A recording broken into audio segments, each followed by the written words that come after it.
¿Qué tal? Muy buenas noches a todos y bienvenidos al curso de actualización de medicina enfocada a la clínica y diagnóstico a través del laboratorio clínico organizado por ROE Laboratorio con el auspicio de la Asociación Médica Peruana de Patología Clínica y el respaldo del Colegio Médico del Perú. Es un verdadero placer contar con su participación. Para dar inicio a esta nueva sesión tenemos el honor de presentar la ponencia Nuevo Perfil Cardiorrenal Metabólico. Para desarrollar este importante tema contamos con la presencia del doctor Luis Figueroa Montes, médico patólogo clínico con más de 18 años de trayectoria en salud, ex presidente de la Asociación Latinoamericana de Patología y Medicina, del laboratorio ALAPAC ML y ex presidente de la Asociación Médica Peruana de Patología Clínica, autor de libros y artículos de divulgación médico-científica. Mencionar, por favor, que los participantes durante esta exposición pueden registrar sus preguntas en el icono de preguntas y respuestas del Zoom y al término de la exposición del doctor Figueroa podemos pasar a responder. Más adelante, doctor, bienvenido.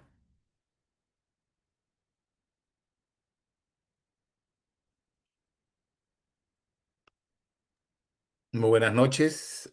Muchas gracias, Katy, por la presentación. En realidad, es un placer estar el día de hoy y poder conversar de estos temas tan interesantes. Agradezco a Roy por la invitación. Agradezco también que este evento esté auspiciado por el Colegio Médico del Perú para el creditaje y puedan tener puntaje para su recertificación. Y un agradecimiento especial a la Sociedad Peruana de Patología Clínica, que tuve el honor de ser su presidente. El día de hoy vamos a tocar dos conferencias que tienen definitivamente una relación. Probablemente la primera es algo más general, la segunda es algo ya más específico. Entonces, agradecería que disfruten de la conferencia. No tengo ningún problema en brindarles el contenido académico, los dos PDF, después lo pueden solicitar a los organizadores. La idea es que se enfoquen en la presentación, se concentren en las preguntas que probablemente deseen abordar. Entonces, vamos a dar inicio. Terminando la primera conferencia, hacemos un espacio para las preguntas y así continuamos con la segunda. Vamos a comenzar.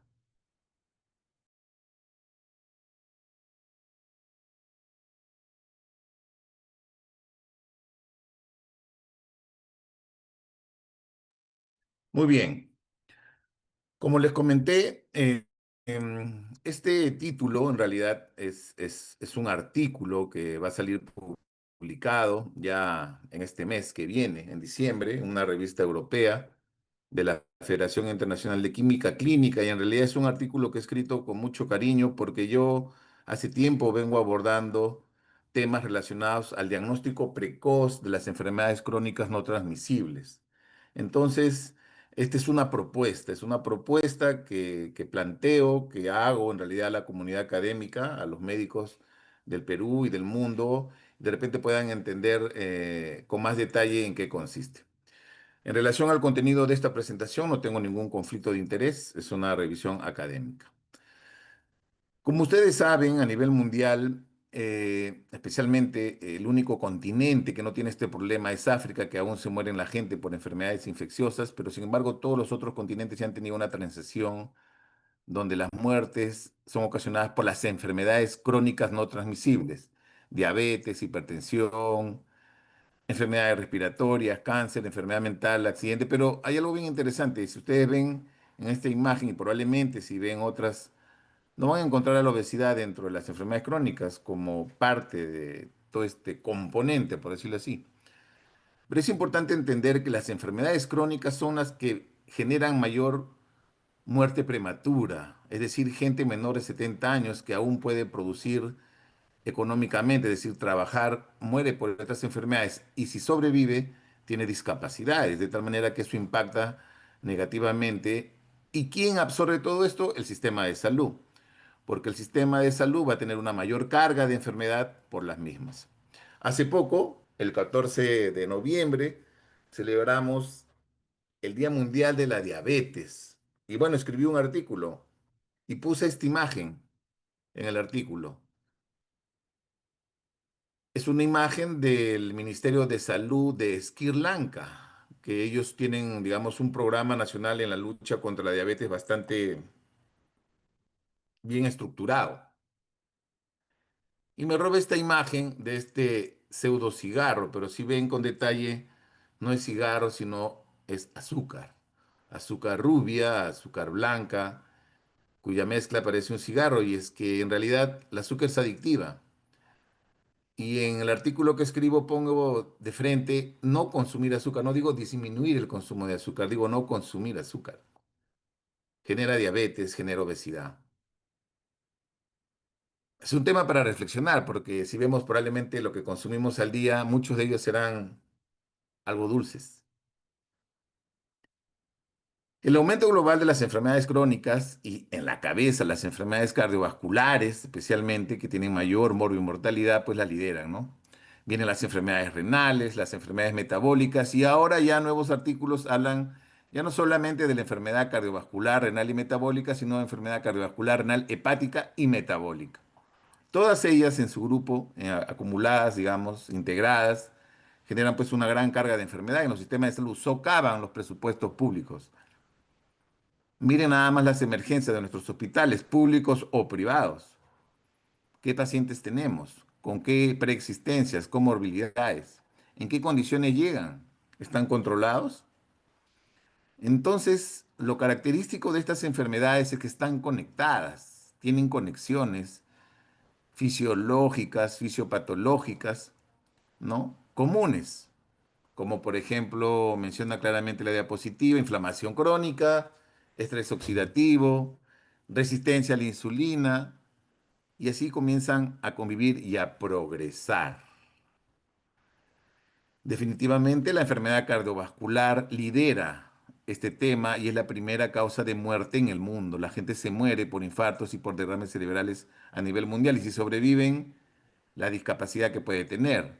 Imagínense un cardiópata con 3 bypass coronarios o un paciente que tiene un derrame masivo, podrá caminar bien, hablar bien, si es que no tiene defectos cognitivos o déficit cognitivos, etcétera. Y en adición, esta muerte prematura, el 70% de esta muerte prematura sucede en gente joven, gente que aún puede trabajar, menores de 70 años. Es así que la diabetes, obesidad, enfermedad renal, en realidad en adición exacerban este riesgo cardiovascular, por eso es que lidera. Hoy cada vez más publicaciones hacen visible la importancia de diagnosticar de manera oportuna la enfermedad renal crónica. 10% de la población mundial en teoría tendría esto, según las estadísticas. Ahorita somos 148 participantes, probablemente 15 de nosotros tendrá algún grado de enfermedad renal. Entonces, me acuerdo que hay un artículo que habla, ¿conoces tus números del riñón? ¿Conoces tus números renales? ¿Te has hecho un perfil renal? ¿Sabes cuál es el correcto perfil renal? Y lenta y sostenidamente la enfermedad renal comienza a posicionarse dentro de las primeras causas de muerte también en el mundo. Entonces, para no ampliar un poco más esto, la idea es que existe una conexión, una interconexión de estas enfermedades.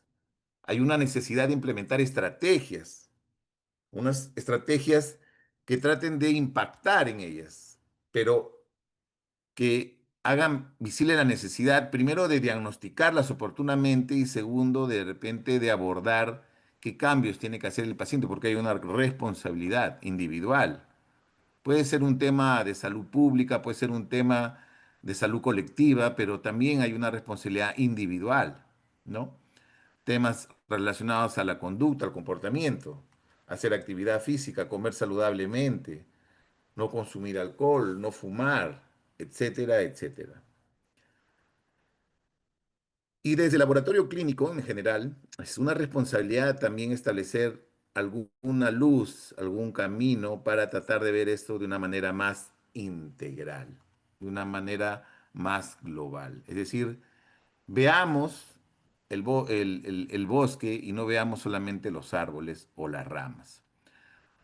Probablemente existen acá muchos colegas de diferentes especialidades y muchos de ellos quizás tienen una visión muy orgánica de la especialidad que abordan, ¿no? El cardiólogo probablemente se enfocará pues en temas cardiológicos, el endocrinólogo temas hormonales, nefrólogo riñón, gastroenterólogo sistema digestivo, etcétera. Y cada uno de ellos probablemente en su práctica profesional generan perfiles para verlos en laboratorio clínico, un perfil lipídico clásico que nuestro país tiene en realidad y ya en el mundo hay varias propuestas que mencionan que hay que agregar otros biomarcadores, agregar otros cálculos simples y se pueden hacer desde un laboratorio. De repente para evaluar daño miocárdico, para ver daño a nivel de remodelamiento, a nivel miocárdico con insuficiencia cardíaca, ¿no? El endocrinólogo pues se evaluará metabólicamente al paciente a nivel hormonal, otras pruebas, resistencia a la insulina también. El nefrólogo abordará temas relacionados también al daño renal crónico, algunas pruebas asociadas a la monitorización de estos pacientes, o de repente enfermedad renal aguda en los pacientes en la emergencia, que probablemente se sospeche de él. Y así cada especialidad, gastroenterología, de repente para evaluar ahora el incremento de la esteatohepatosis, que sigue incrementándose en general. Entonces, cada especialidad tiene una visión quizás más tubular de lo que aborda. Es no integral si queremos abordar el síndrome cardiorrenal metabólico. Y la idea de esta propuesta, la idea de esta publicación es que se necesita también desde el laboratorio integrar estos perfiles, unirlos, ¿no? Que ya no sea un rompecabezas separado, sino que el laboratorio tenga la oportunidad de ofrecerles un perfil integrado, un perfil cardiorrenal metabólico o ahora de repente ya perfil cardiorrenal hepatometabólico, va cambiando. Como ustedes más que nadie saben que la ciencia, al menos en salud, avanza a un ritmo acelerado. Todo esto que les he mencionado está siendo cada vez más visible y está siendo cada vez más visible a raíz de que la Asociación Americana del Corazón ofreció en líneas generales una publicación donde habló del síndrome cardiorrenal metabólico de una manera integral. Y esto estamos hablando desde noviembre del 2023. Y yo ahora veo con mucho agrado que cada vez más sociedades ya hablan de este tema.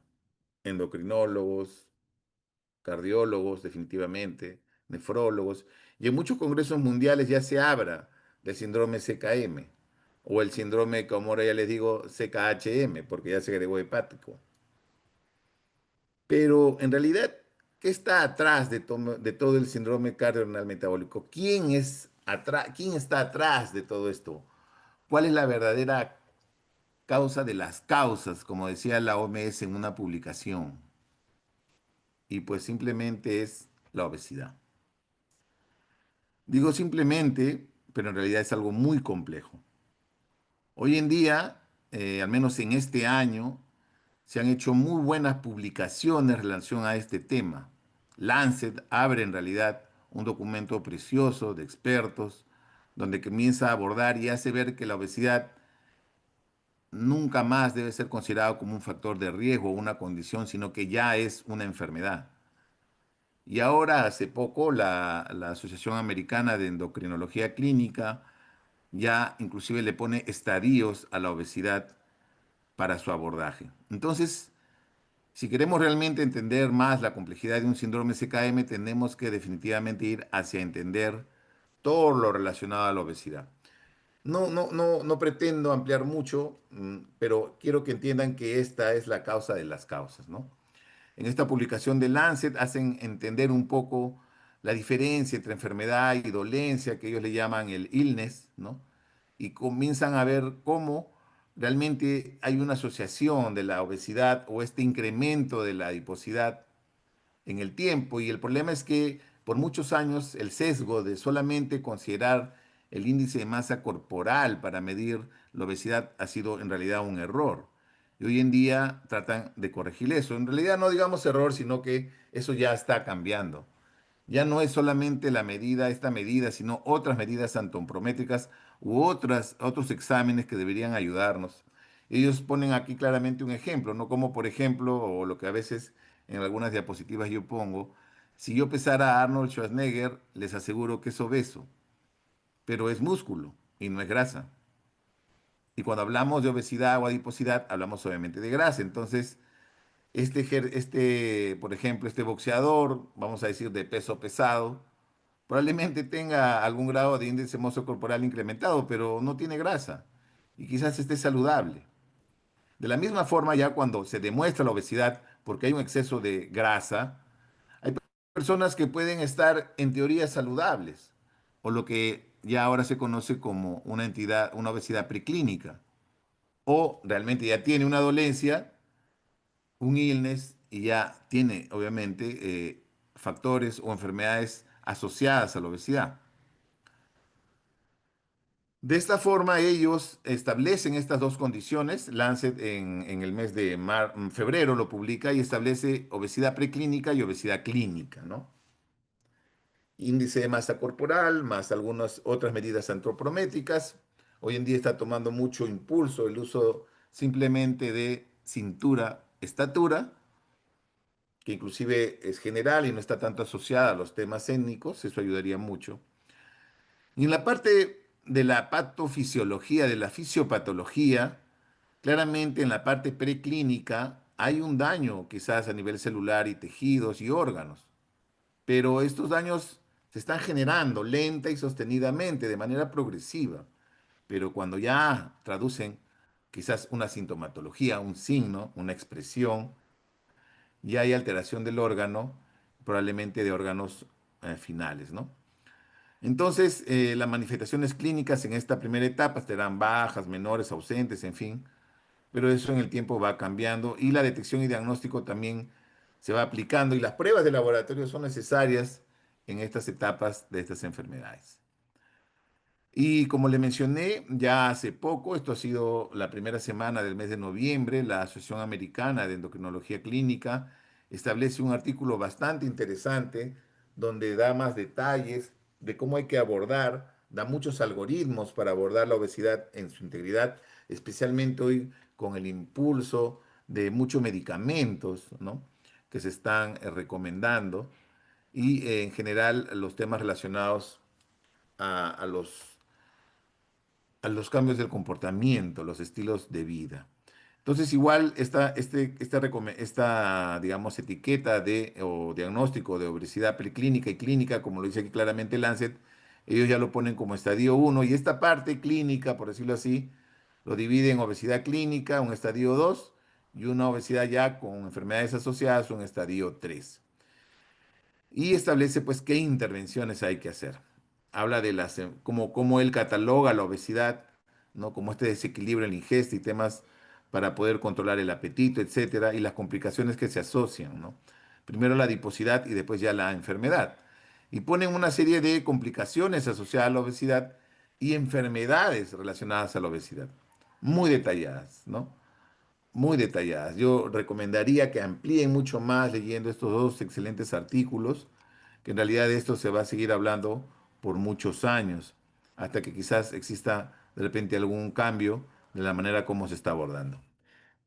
Para regresar al tema, este es el artículo que les mencioné. En noviembre del 2023, la Asociación Americana del Corazón publica un artículo titulado Salud Cardiovascular, Renal y Metabólica, un aviso presidencial de la Asociación Estadounidense del Corazón. Ellos hacen un llamado bastante reflexivo, aparte de tener contenido académico, el artículo y muchas, digamos, informaciones de artículos importantes para llegar a esta propuesta, sino que también establecen recomendaciones que tienen que hacer los decisores, la clase política, los protagonistas, en realidad, que toman decisiones para implementar cambios de repente en políticas públicas o estrategias para abordar la lucha frontal contra las enfermedades crónicas no transmisibles, ¿no?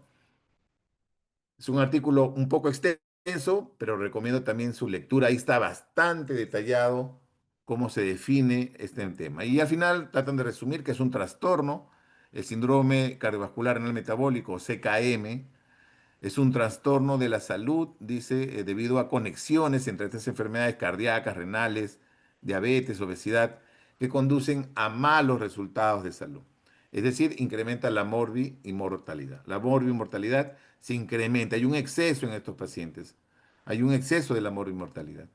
Hay factores de riesgo metabólicos que van a causar el daño a los órganos terminales. Al inicio, como comprendemos, hay un daño pues en la microvasculatura, es lo clásico. Pero también hay mecanismos relacionados con temas hemodinámicos, metabólicos, inflamatorios y fibróticos. Esto en líneas generales, ¿no? Como una manera global.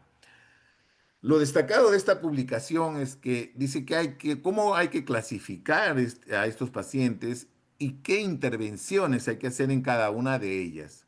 Es decir, por ejemplo, mientras yo voy exponiendo, ustedes van haciéndose una reflexión. ¿Cuál es su estadio? Esa sería la reflexión. O la pregunta. Ustedes digan cuál será su estadio. Al final sería interesante de repente hacer una votación y ver en qué estadio estamos. ¿Quién es un paciente que está en estadio cero? Un paciente que cumple de repente los requisitos del Life Essential A o está, inclusive que ahora ya está proponiendo una calculadora de riesgo predictiva.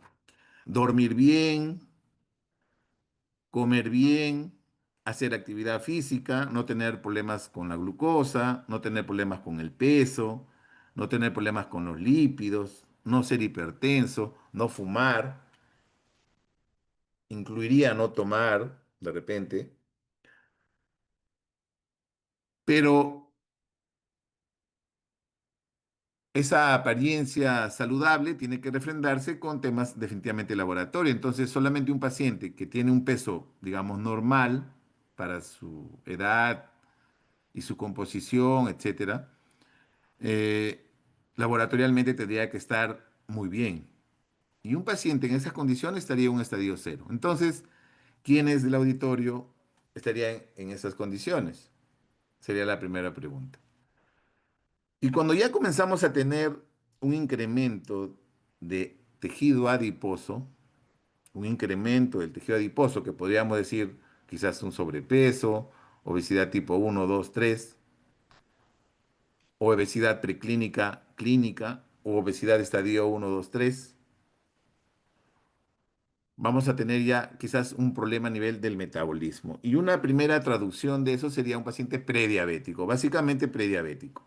Una intolerancia a la glucosa, una glucosa alterada en ayunas. Ya vamos viendo. Entonces, en esas condiciones, con un incremento del peso, ¿cuántos estamos aquí en el auditorio? Y vamos al estadio 2. En el estadio 2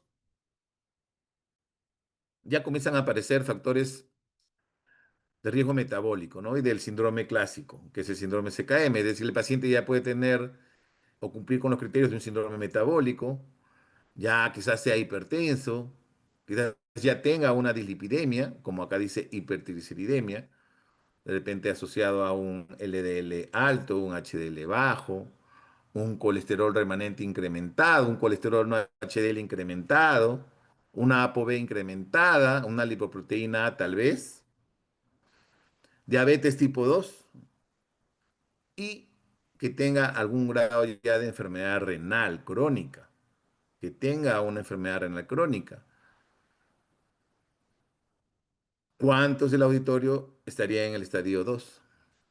Y como ven, hay una flecha que indica progresión. Es decir, si un paciente al final no va a cumplir esto, va a pasar a esto. Si esto va a continuar en el tiempo, va a pasar a esto. Y si esto continúa en el tiempo, quizás pase esta parte. Y en esta parte del estadio 3 hablamos de lo que hoy en día se está hablando mucho, que es la aterosclerosis subclínica.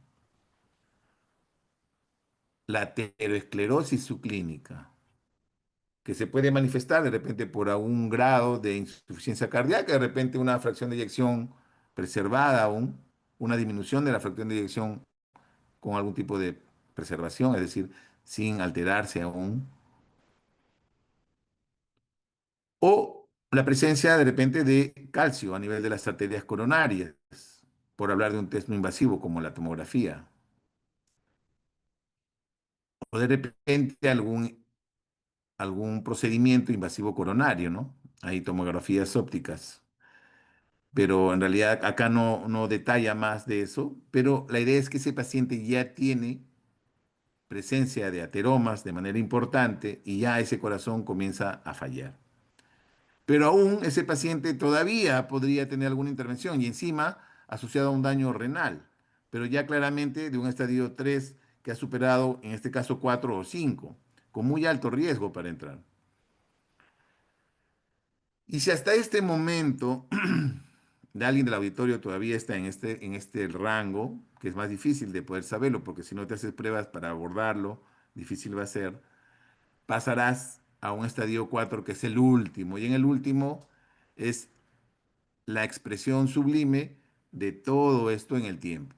Infarto, insuficiencia cardíaca, fibrilación auricular, un trastorno del ritmo, un derrame cerebral, un stroke, o una arteriopatía periférica. Bueno, alguna expresión de enfermedad cardiovascular, hay muchas, ¿no?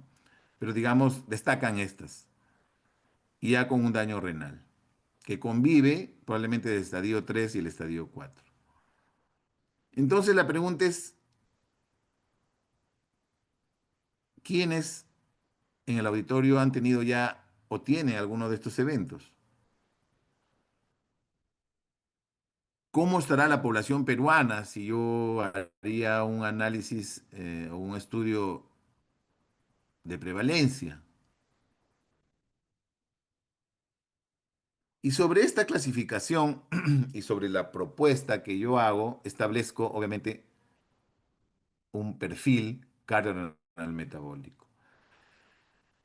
Desde la perspectiva cardiovascular, hasta el día de hoy, las guías, la mayoría de guías sigue hablando del LDL y probablemente muchos lo sigan usando el LDL como el gol estándar para tratar de ver el tema y tomar mejores decisiones en los pacientes cardiovasculares, conociendo obviamente su factor de riesgo cardiovascular.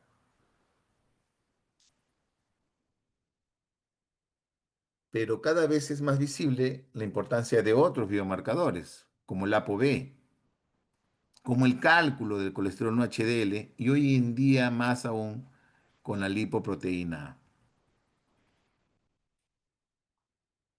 Si lo vemos de la perspectiva renal, el perfil renal sería el parámetro ideal, este perfil que incluye pues el cálculo para ver la función, es decir, si ese riñón está filtrando bien, la creatinina sérica suficiente, y mediante fórmulas calculamos la tasa de filtración y de por sí el estadio, asociado a evaluación del daño, es decir, si esa coladera del riñón ya tiene algún daño estructural, que sería en este caso la albúmina con la creatinina en orina dividida, el ACR, que me determinaría una excreción de albúmina. Y con estas tres pruebas de creatinina sérica, albúmina y creatinina en orina, determinaría el daño renal de un paciente con enfermedad renal crónica, obviamente. Si abordamos el tema de la diabetes, las pruebas tradicionales, ¿no? Que evaluamos en este caso, la hemoglobina glicada, la glucosa plasmática en ayunas, plasmática en ayunas, o la prueba de tolerancia, que para mí es una de las pruebas más importantes para diagnosticar diabéticos. Si hablamos de síndrome metabólico, dependiendo de los criterios diagnósticos que utilicemos, en líneas generales, ya el paciente con hipertensión, dislipidemia, resistencia a la insulina y la presencia, obviamente, antropométrica de obesidad. Si vemos el tema de fibrosis hepática, hay un parámetro facilísimo de calcular, que es el FIB4, que ayudaría a ver la probabilidad, el riesgo del que el paciente tenga una estatosis, una esteatohepatitis no alcohólica, que está incrementando, obviamente por el tema del famoso hígado graso, lenta y sostenidamente. Y necesitamos solamente el tejido TGP y las plaquetas, y calculamos el FI4 con la edad. ¿Cuántos laboratorios hacen hemogramas y perfiles hepáticos y no les dan el cálculo del FI4? Si estamos en la emergencia y queremos abordar una isquemia, definitivamente la troponina es el gol estándar y como le decía es ya un tema más específico que vamos a ahondar en la siguiente presentación. Los péptidos natriuréticos para ver el tema de insuficiencia cardíaca y cómo está ese miocardio, cómo está probablemente el comportamiento y tiene que ir de la mano con un buen ecocardiograma y ver cómo está funcionando.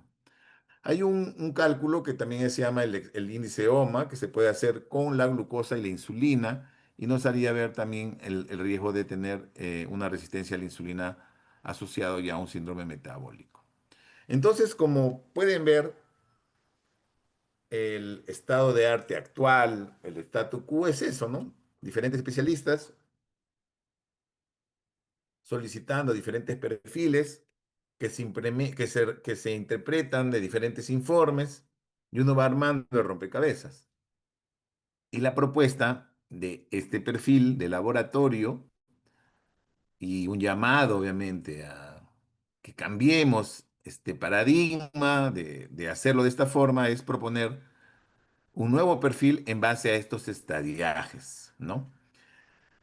Obviamente esta propuesta, este planteamiento está asociado también a la complejidad de los laboratorios.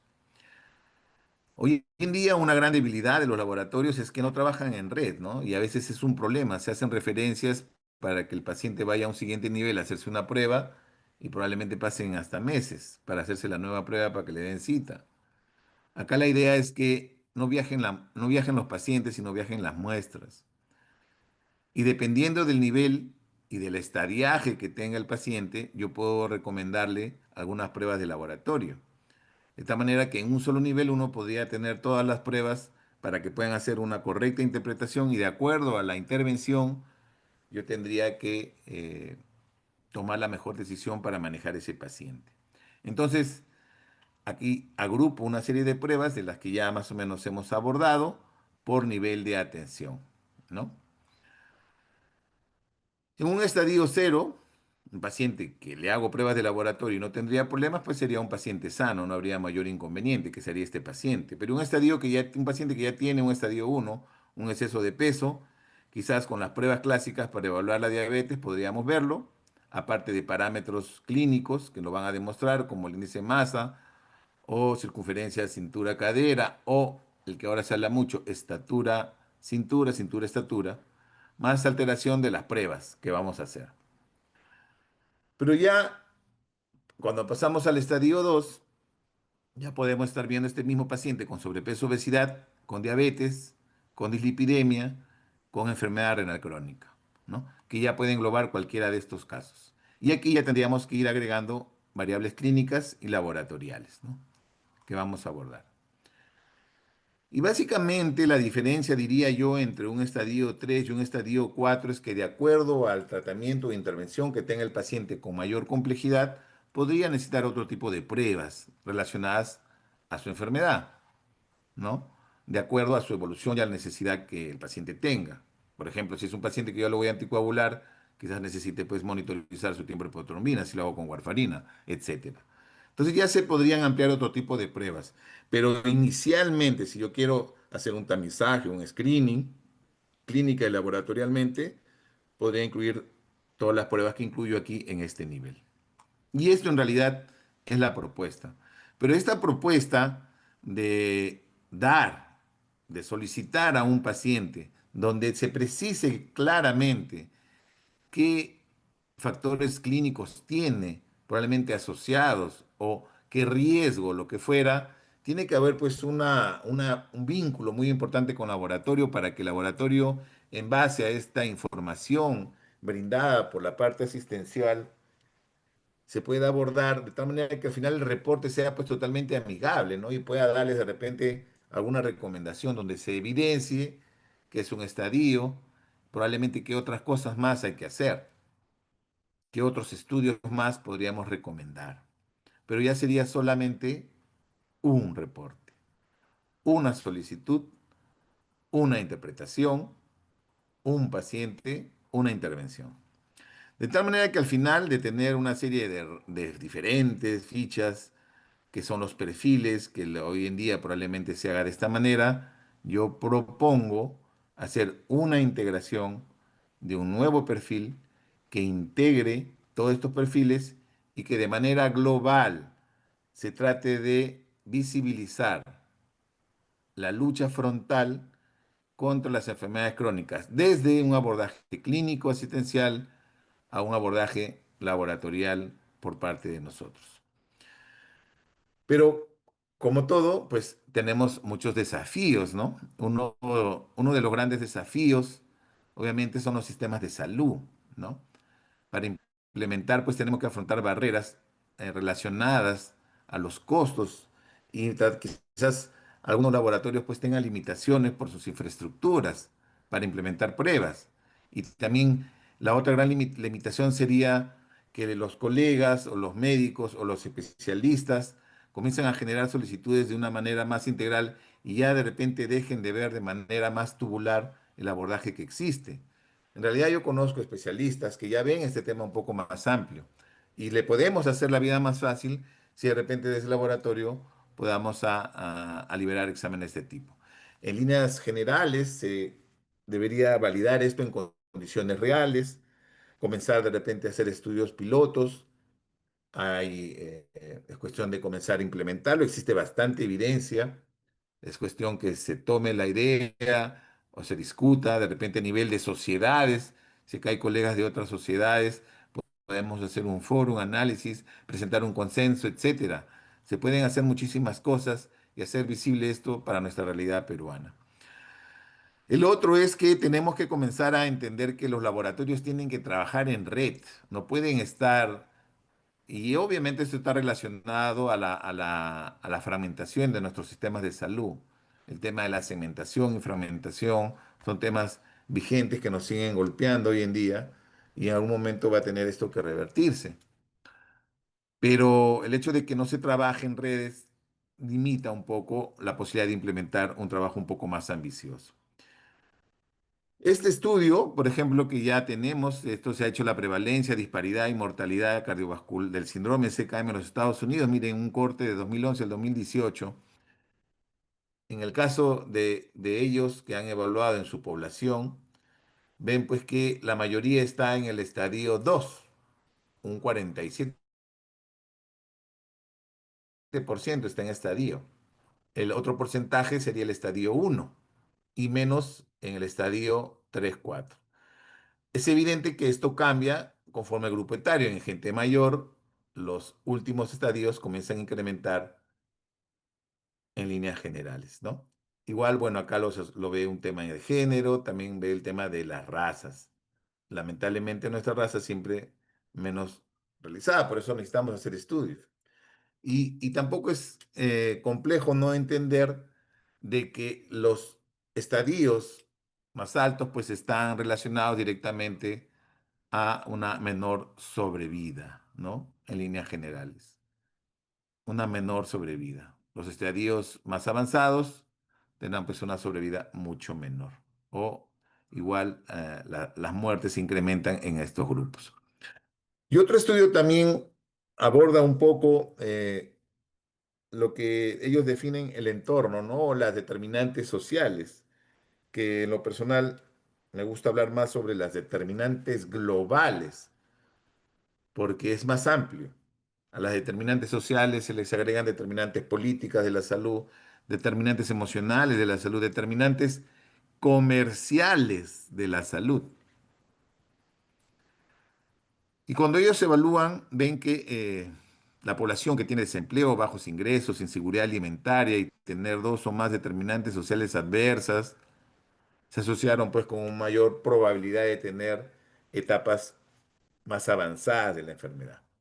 ¿Cómo estaremos nosotros? Esta imagen probablemente se les haga conocida. Pero sí considero que hay siempre una esperanza. Y espero que al menos del auditorio alguien se anime, de repente después me puede contactar a través de ROE o me pueden encontrar en las redes sociales y podamos hacer mejores cosas, podamos ofrecer a nuestros pacientes un mejor futuro. Yo creo que sí se puede lograr. Invito a quien quiera sumarse a este proyecto, encantado de recibir una propuesta. Y para terminar ya esta presentación, no olvidemos algo importante. Hoy en día se habla mucho de la atención primaria, de la atención secundaria, terciaria, cuaternaria, etcétera, pero pocos hablan de la prevención primordial. Yo recomendaría que hagan una lectura bastante reflexiva sobre la importancia de implementar la salud primordial en nuestra población. Y aquí, en definitiva, más aún ahora que estamos en campaña electoral, sería importante hacer visible qué candidatos también proponen algunas intervenciones en relación a la salud primordial. Y como le mencioné, este artículo va a ser publicado ahora ya en diciembre. Ya estoy en la segunda revisión de un draft.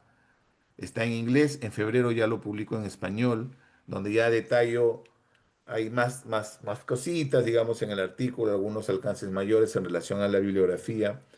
Pero es una propuesta que hago con mucho respeto por los pacientes, cariño por nuestro sistema de salud y ojalá que a nivel mundial, en especial los países que tenemos mayor carga de enfermedad por las enfermedades crónicas, se animen a implementarlo. Si alguien se anima, puede ir escaneando el QR, ahí están mis redes sociales donde me pueden encontrar. Vamos a seguir con la siguiente presentación, no hay ningún problema. Y esta primera etapa ha terminado, así es que vamos a entrar a la ronda de preguntas. Así es que quedo a las consultas. Sí, doctor, ¿le parece si esperamos unos minutitos para que los participantes puedan seguir escribiendo sus preguntas y en cuestión, no sé, me dirá la organización cuántos minutos esperamos para poder ya formularlas y que usted pueda responderlas? ¿Sí? Y si no Esperamos hay unos pregunta, minutitos. aquí estoy. ¿Ok? Sí, esperamos unos minutitos, 3, 4 minutitos y volvemos para que usted la responda. Ok. Gracias.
Bien, doctor Figueroa, ya tenemos algunas consultas para usted. Ese es el caso de un adolescente de 15 años que mide 1,62 m y pesa 64 kilos, con glucosa en ayunas de 103 y valor de insulina de 52. ¿Se consideraría ya enfermedad metabólica?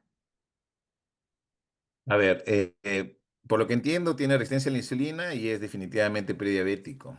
Así que estaría claramente en un estadio 1 para comenzar. Claro que sí. Eh, Mm. Uno de los grandes temas que se abordan en estos artículos, especialmente el artículo de Lancet al inicio de año, que se publicó en febrero, es justo el gran debate sobre el tema de cómo se han a veces normalizado el tema del sobrepeso, de la obesidad, especialmente en adolescentes y en niños, ¿no? Y si nos damos cuenta, quizás ya desde esta edad está empezando con la obesidad preclínica, es decir, ya se está produciendo algunos daños a nivel celular y estructural. Por eso es que cada vez vemos más pacientes jóvenes con hipertensión, con diabetes. Entonces, un adolescente, un niño, compra su comida. ¿Quién se la compra? ¿Quién va los domingos al mercado? ¿Qué estamos comiendo?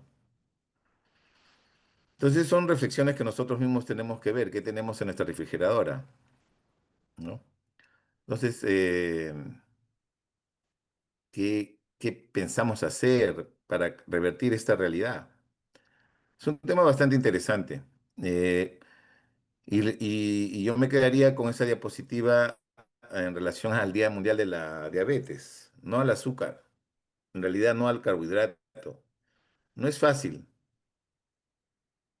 pero creo que sería muy saludable comenzar a hacerlo. Ujú. Muchas gracias. Tenemos otra pregunta. El papel de la insulina en todo eso que debería estar desde un inicio, que nos permitirá evaluar con anticipación los problemas metabólicos iniciales, asimismo los parámetros de referencia de los mismos son muy amplios, analizarlos y solo un grupo de colegas que conoce o estudian lo saben. Eh, Más que enfocarnos en una prueba de laboratorio, porque veo que, y esto no es solamente de ahora, muchos hablan de la insulina, eh, me enfocaría más en todo el contexto, y todo el contexto es la obesidad. Si comenzamos a entender la obesidad como una enfermedad, como lo que hoy en día se plantea, ya hay documentos que se han publicado este año muy importantes, bastante sesudos, yo diría, bastante académicos, de expertos mundiales, hacen visible este problema. Entonces, una de las reflexiones que yo me haría es, ¿qué comemos? ¿Por qué digo esto? Porque ayer justo salió una publicación de Lancet donde hacía visible el incremento del consumo de alimentos ultraprocesados o alimentos hiperpalatables, o según la clasificación de NOVA tipo 4. Es decir, lo que encuentran y que rápidamente produce un sabor exquisito en nuestro paladar y que han pasado por procesos industriales para que exploten de sabor en nuestros paladares. Por eso es hiperpalatables. Y no es difícil entender qué alimentos son. Imagínense un supermercado, el que quieran, sin todos estos alimentos ultraprocesados. Y eso es lo que habitualmente se consume. Entonces, es importante el hecho de evaluar a un paciente integralmente con pruebas de laboratorio, pero más importante es entender el gran problema que está atrás. Y el gran problema que está atrás definitivamente es la obesidad. Ujú. Gracias. En relación a gestantes con obesidad, ¿cuál es su opinión? Bueno, debo entender que eran obesas y se embarazaron. No sé si la pregunta es así. Ujú. Debe ser. Bueno, habría que ver. Hoy en día, hablando de las mujeres, es un tema muy importante, especialmente la salud cardiovascular en las mujeres. Quizás es menos visible este gran problema que ha sido postergado quizás por muchos años a raíz de que la mayoría de intervenciones o pacientes que a veces vemos, cuando vemos un paciente con infarto, no vemos una mujer con infarto, vemos a un hombre con infarto. Y la enfermedad cardiovascular en mujeres tiene un pronóstico más complejo comparado con un varón.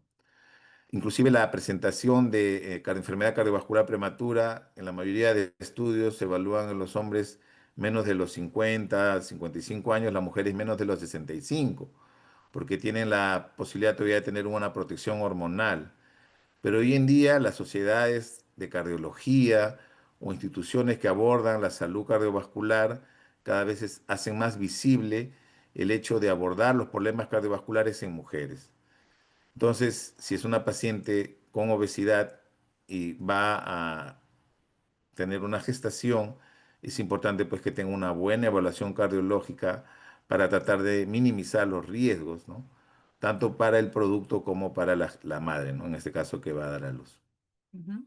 Tenemos una más. ¿Cuál es la mayor precisión de apolipoproteína B para estimar el riesgo cardiovascular? Bueno, voy a de repente cambiar la pregunta. Yo diría, ¿cuál sería el principal rol del ApoB para evaluar el riesgo cardiovascular? Eh, el ApoB, en mi opinión, debería ser parte de un perfil lipídico, al menos inicial, cuando queremos abordar de manera integral a un paciente. El ApoB es una estructura que está unida individualmente a las lipoproteínas. Vamos a contar, por ejemplo, LDL. Si yo tengo 10 LDL, tendré 10 ApoB, porque está unida individualmente a cada una. Si yo tengo 100 LDL, tendré 100 ApoB. Entonces, el ApoB está unida a las lipoproteínas que producen aterogénesis, aterogénicas. Entonces, a mayor cantidad de ApoB, a mayor cantidad de ApoB, tendré mayor cantidad de lipoproteínas aterogénicas. Y ojo que no solamente hablo del LDL, que es lo que habitualmente vemos, también están incluidas ahí las VLDL, también están incluidas ahí las IDL, que nunca se reportan, ni hay pruebas para ello. Estarán ahí algunas que se le conocen como kilomicrones, colesterol remanente. Y lipoproteína A también, parcialmente. Aunque la lipoproteína tiene ApoA también, ¿no? Y todas estas producen aterogénesis. Entonces, cuantificar el ApoB es crucial. Por eso es que en muchas guías hoy en día recomiendan que un paciente, si evaluamos el LDL y quizás no llegamos al objetivo específico, a pesar que pueda tener de repente una terapia combinada, ya no solamente con acetatina, sino de repente con otros medicamentos hipolipemiantes, tenemos que abordar ese riesgo residual y vienen a protagonizar la ApoB y el colesterol no HDL, que es simplemente un cálculo. Entonces, un biomarcador que es calculado y el otro que es un biomarcador que hay que procesar, deberían ser parte rutinaria del perfil lipídico. Ujú. Gracias. ¿Por qué no consideran el dosaje LDL en ninguno de los niveles de atención? A ver, en realidad sí, yo diría que el LDL es parte del perfil lipídico tradicional. Los perfiles lipídicos los hacen. Yo diría que en todos los laboratorios, hasta laboratorios de baja complejidad, a primer nivel, hacen LDL. Pero una recomendación es no hacer LDL. Si vemos una recomendación de laboratorio adecuada, es no hacer el LDL, sino más bien calcularlo. Y para calcularlo necesito colesterol total, triglicéridos y HDL. Es decir, si yo quiero optimizar mi laboratorio, probablemente optimizaría estos test. ¿En qué casos podría de repente yo necesitar dosar un LDL? Hay calculadoras hoy en día que inclusive pueden tener valores de triglicéridos muy altos, pacientes con mayores de 600, 700, 800. Y estas fórmulas como la de Martin Hopkins modificado, de Samsung, me permite tranquilamente tener pacientes con hipertrigliceridemia y dosar, mejor dicho, y calcular el LDL. Entonces, una buena práctica es no procesar. Si ustedes ven muchos perfiles lipídicos, especialmente europeos, en sus textos, mencionan colesterol total, triglicéridos y HDL. No ponen el LDL, porque una buena práctica es calcularlo, calcularlo. Otra pregunta es, ¿hay estudios sobre disfunción mitocondrial y enfermedad cardiovascular? Por supuesto, todas las enfermedades que he mencionado hablan de daño mitocondrial, el famoso ROS que le llamamos al final. Todas estas desencadenan en un daño mitocondrial. Y como entendemos, la mitocondria pues es la maquinaria que libera, que respira, que hace un montón de procesos en las células. Este daño mitocondrial asociado a un estrés crónico, a una inflamación crónica, a los PAN, de repente DAM también, etcétera, pues hacen mecanismos inmunomoduladores que en realidad terminan generando una cascada de tormenta perfecta y que avanzan y progresan, como este síndrome cardiorrenal hepatometabólico. Entonces, claro que sí, hay muchos estudios, especialmente que abordan ya el comportamiento de la metabolómica, que es otro gran aspecto de la medicina de laboratorio. Ujú. ¿Existe información de beneficios del uso de vitamina D, omegas y otros en el tratamiento de enfermedades crónicas como para impulsar su dosaje? Bueno, sobre la vitamina D hay varias sociedades a favor, varias sociedades en contras. En realidad es un tema para debatir, pero más que monitorizar de repente con alguna prueba de laboratorio específicamente algo, yo creo con que el paciente coma saludablemente es el mejor indicador de que su metabolismo va a cambiar. Si un paciente disminuye radicalmente el consumo de carbohidratos, especialmente carbohidratos simples, si un paciente deja de consumir alimentos ultraprocesados, si un paciente deja de consumir azúcar, tengan la plena seguridad que ese paciente va a comenzar a desinflamarse. Y reto a quien quiera, hágase un control basal y va a ver cómo en menos de 3 semanas se va a revertir muchos de sus parámetros, especialmente la insulina. Pero este cambio tiene que ser sostenible, ¿no? Tiene que haber, obviamente, una convicción y cambiar definitivamente de manera radical nuestros hábitos alimenticios, ¿no?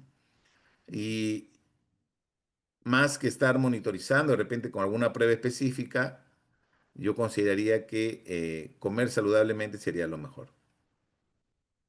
Tenemos más. ¿Cómo podemos involucrarnos desde provincias para implementar su interesante propuesta para beneficiar desde el laboratorio a las poblaciones más vulnerables en la prevención de enfermedades crónicas degenerativas?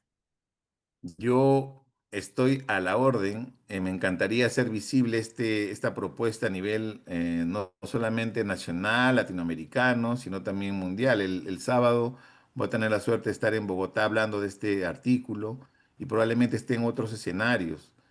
Pero donde quieran que se haga visible este tema, encantado de exponerlo. Hay mucha información. Así es que si alguien quiere sumarse en este proyecto y dar los espacios para hablar del tema, hacer visible una lucha frontal contra las enfermedades crónicas, encantado, este servidor está a la disposición. Así que Ujú. quien haya hecho la pregunta puede contactarme, así es que no hay ningún inconveniente. Hay que comenzar, tenemos mucho por hacer. Claro que sí. Tenemos una más. La toma de insulina basal para el cálculo de índice HOMA entraría dentro de algún estadio del CKM.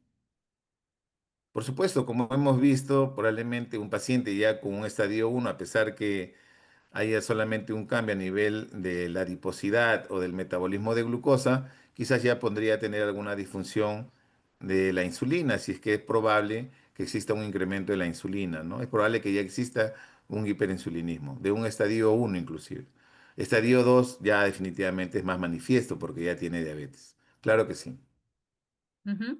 ¿Cuál es la limitación del LDL calculado? La limitación, una sería de que el paciente tenga más de 800 de triglicéridos, nada más, no hay otra. Inclusive hoy en día las guías hablan de que no es necesario hacer un perfil lipídico en ayuno. Ujú. Así que bueno, ahí al final de la segunda presentación les voy a dar una sorpresa, así que estén atentos. Bien, doctor, muchísimas gracias por su respuesta. Ahora sí, vamos a continuar con la programación. Vamos a dar pase al segundo tema denominado Nuevos alcances sobre la troponina ultrasensible. Les recordamos que pueden seguir durante la exposición del doctor registrando sus preguntas en el icono de preguntas y respuestas para que al término el doctor lo pueda continuar. Doctor Figueroa, adelante por favor con su exposición.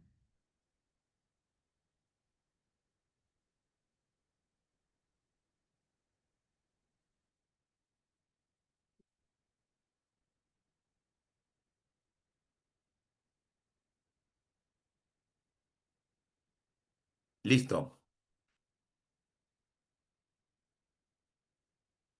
Un disclaimer. En la información previa, en el programa se había puesto utilidad clínica de la troponina T, ultrasensible. Yo no voy a hablar de la troponina T, voy a hablar de la troponina ultrasensible, solamente para precisar, en líneas generales, troponina.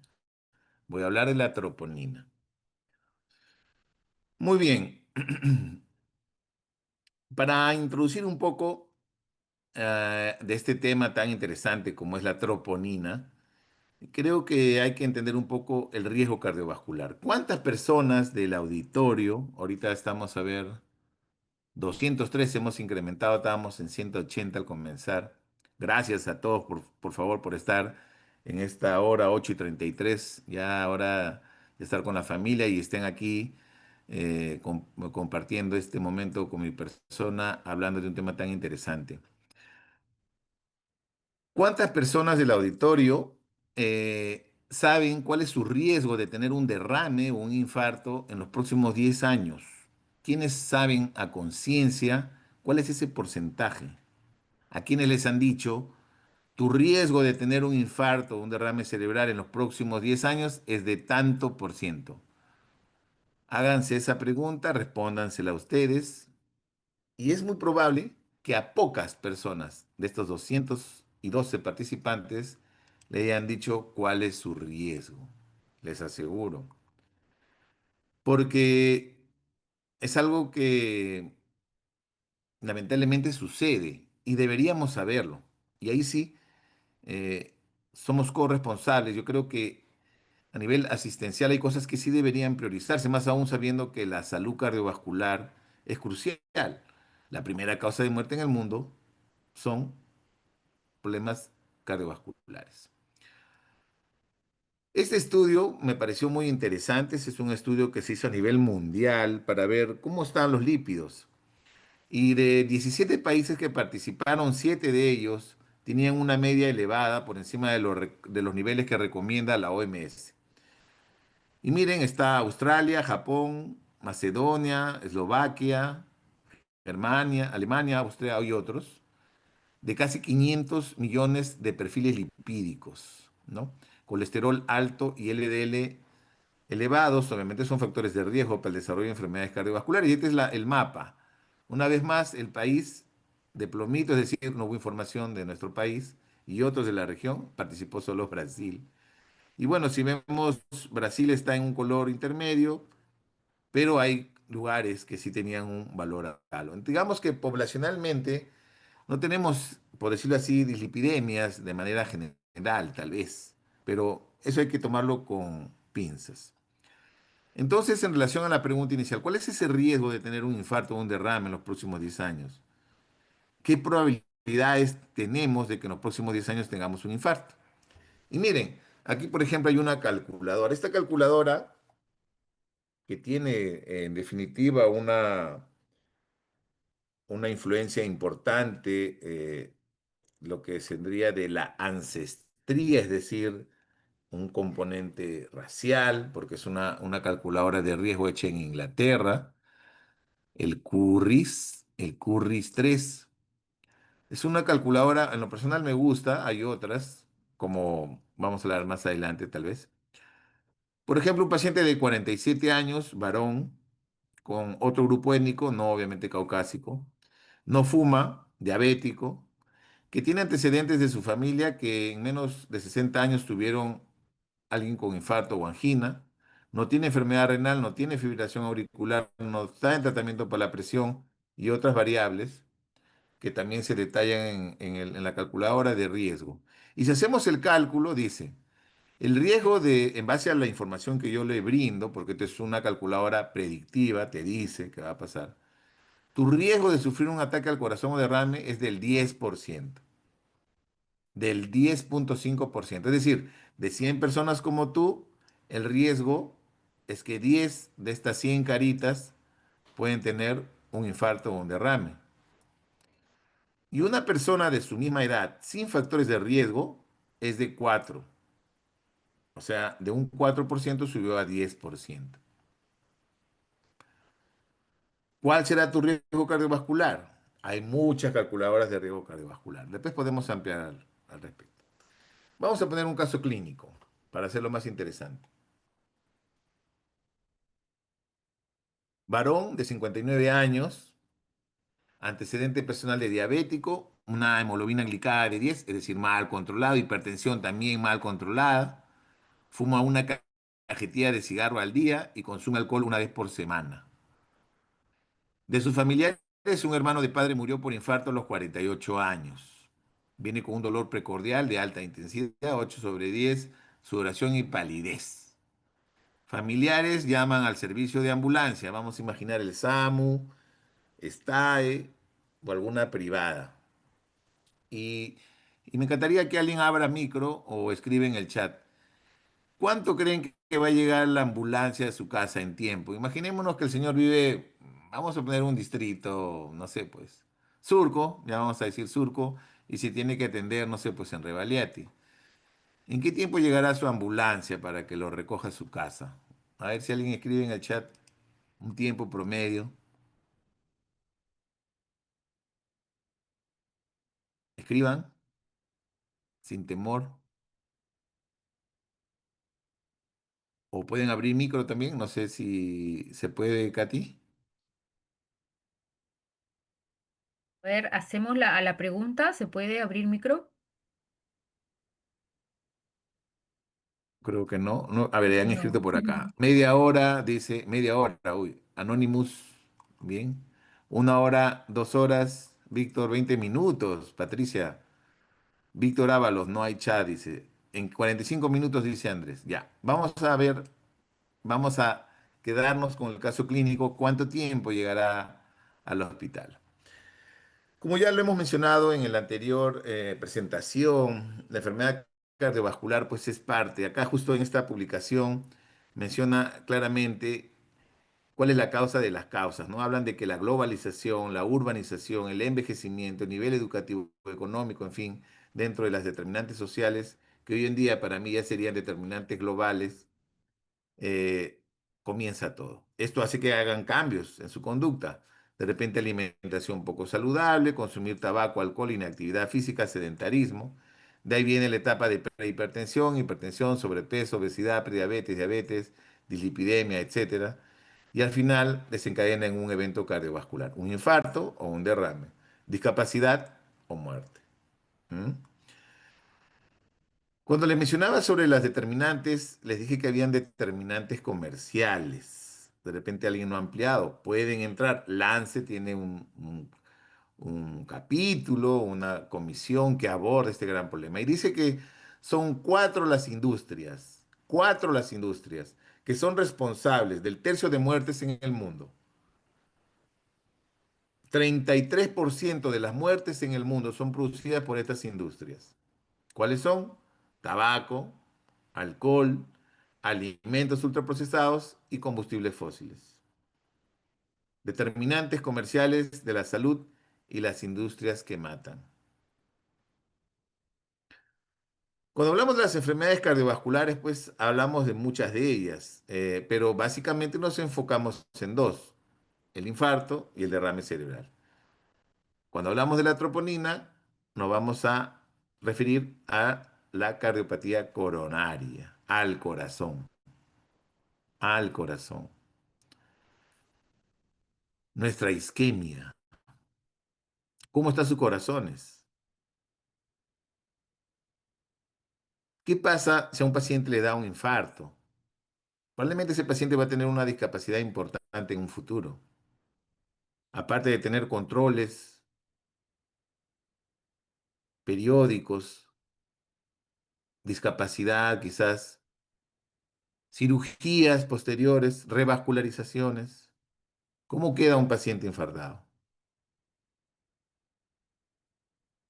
Y como les mencioné, la principal causa de muerte en el mundo son las enfermedades cardiovasculares. Cada año mueren más personas por este problema comparado con otras. Y 75% de sus muertes se producen en países como los nuestros. Y es muerte prematura. Personas que trabajan, que podrían seguir produciendo a nuestra sociedad. ¿Cómo quedan después? Entonces, cuando viene un infarto, un paciente infartado, ya desde hace muchos años se trata de buscar pues el biomarcador ideal, ¿no? Y ya existe un biomarcador que responde a las necesidades para un diagnóstico oportuno. Por ejemplo, en esta publicación muy interesante habla de que existen más de 24 biomarcadores que se tratan de explorar para ver temas relacionados a la disfunción plaquetaria, difusión endotelial, aterosclerosis, inflamación, disregulación mitocondrial en relación a la pregunta, problemas metabólicos, fibrosis, remodelamiento, un montón, miocardio, contractibilidad, etcétera, temas hemodinámicos, en fin. Y probablemente sigan explorándose más biomarcadores, hay otros. Pero cuando hablamos de infarto y miocardio, básicamente vamos a hablar de la troponina, de la troponina. Hoy en día estamos viviendo ya la cuarta definición de infarto y miocardio, desde casi cercano al 2020, ¿no? Antes una visión más epidemiológica, hoy un enfoque más clínico, ¿no? Por la fidelidad de los registros. Entonces, en estas definiciones consideran a la troponina como parte sustancial de su definición, ¿no? Dentro de los criterios clínicos de infarto, ¿no? Denota pues la presencia de lesión miocárdica aguda por, obviamente, una isquemia clásica, ¿no? Hay una obstrucción global, casi global, probablemente parcial, pero que hay obviamente una definición clásica de un infarto tipo uno. Y la mayoría de las guías, por ejemplo, la última guía de 2025 que aborda el tema infarto, habla de ese tipo de infarto, el infarto tipo uno, ¿no? Que es este clásico. Sin embargo, en algunas condiciones, al margen de la isquemia que va a producir la sintomatología de infarto, puede haber también un daño a nivel de miocardio, un daño estructural. Y que eso le conoce como lesión miocárdica o injuria miocárdica. Pero esta injuria, esta lesión, el paciente la va a tener más aún si tiene asociado comorbilidades. ¿Por qué menciono esto? Porque cuando se comienza a implementar la troponina ultrasensible en las emergencias, comenzamos a ver que pacientes comienzan a tener un valor por encima del valor establecido, conocido como percentil 99. Pero que en el tiempo ese valor de troponina no se modifica porque el paciente no tiene isquemia, lo que tiene es un daño miocárdico. Y sobre estos temas vamos a ampliar un poco más. Miren los diferentes mecanismos que existen para definir un daño asociado obviamente a diferentes estados de enfermedad a nivel del cardiomiocito. Un infarto de miocardio es lo clásico, una necrosis. Un infarto producido por necrosis, por falta de oxígeno, se va a incrementar la troponina. Pero pueden haber otras cosas, por ejemplo, inflamación, miocarditis, por ejemplo, en época de pandemia con la vacunación. Renovación celular, exocitosis, apoptosis y otras que pueden generar un incremento de la troponina, pero no por isquemia, sino por daño, por daño. Por ejemplo, acá hay diferentes razones que van a generar una elevación de la troponina, ¿no? Asociados a injuria, por ejemplo, relacionado al infarto, que no es por isquemia, ¿no? En este caso, lo clásico, por ejemplo, es que el paciente pues tenga con un infarto tipo uno, se obstruye la arteria coronaria y desencadena la sintomatología. Pero hay otras razones que van a estar relacionadas y que pueden incrementar la troponina, pero no va a haber una variación en su valor. Eso lo conocemos ahora como delta y vamos a entenderlo un poco más. Lo clásico es que si viene un paciente con infarto, va a estar en esta zona bien rosa. Un paciente con evidencia clínica de daño miocárdico por isquemia. Y en este caso tengan la plena seguridad que los valores de troponina se van a disparar. Valores bien altos, expresión en electrocardiograma de elevación del segmento ST, sintomatología, no hay vuelta que darle, un infarto tipo uno, intervenimos. Pero van a haber algunos casos en que puede haber un aumento de la troponina, pero no por isquemia, sino por daño.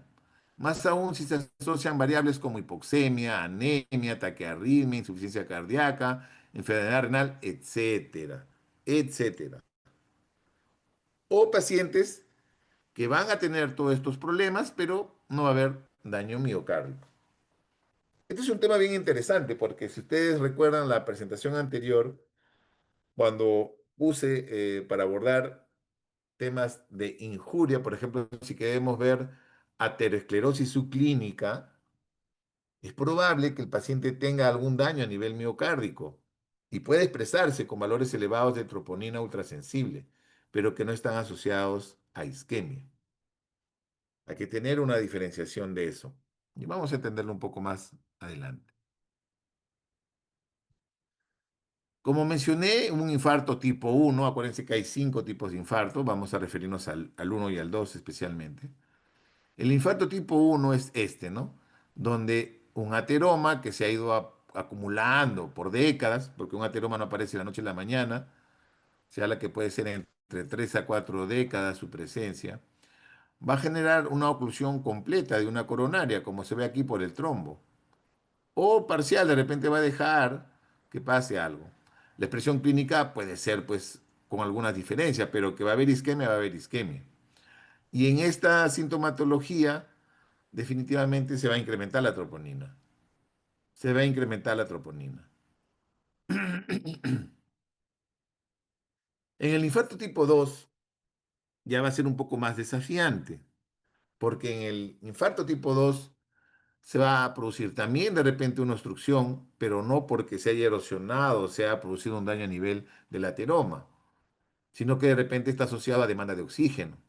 Imagínense los pacientes que vienen constantemente en la emergencia y que van a tener estos problemas, anemia, problemas renales, y que al final el corazón va a tener un impacto y que puede generar un pequeño incremento, pero que ese incremento se mantiene en el tiempo, es constante, no varía.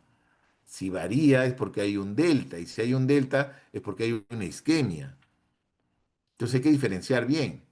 Acuérdense que infarto puede ser tranquilamente un problema de una angina inestable, un infarto tipo 1 clásico, un infarto tipo 2. Y cuando ya hablamos, bueno, no está aquí, pero creo que también está el infarto tipo 3 y este infarto ya es un paciente que muerte súbita, pues lamentablemente murió. El infarto 4 es por temas ya de procedimentales cardiovasculares y el quinto también, por procedimientos, ¿no? Entonces, un paciente con infarto miocárdico, por ejemplo, tipo 2, hay que ver el contexto, hay que entender sus mecanismos y todo esto puede estar asociado a él. Y va a ser quizás ese paciente que no va a tener alteración del cemento ST y que va a necesitar de repente un control y monitorizarlo para ver cómo se va comportando en el tiempo.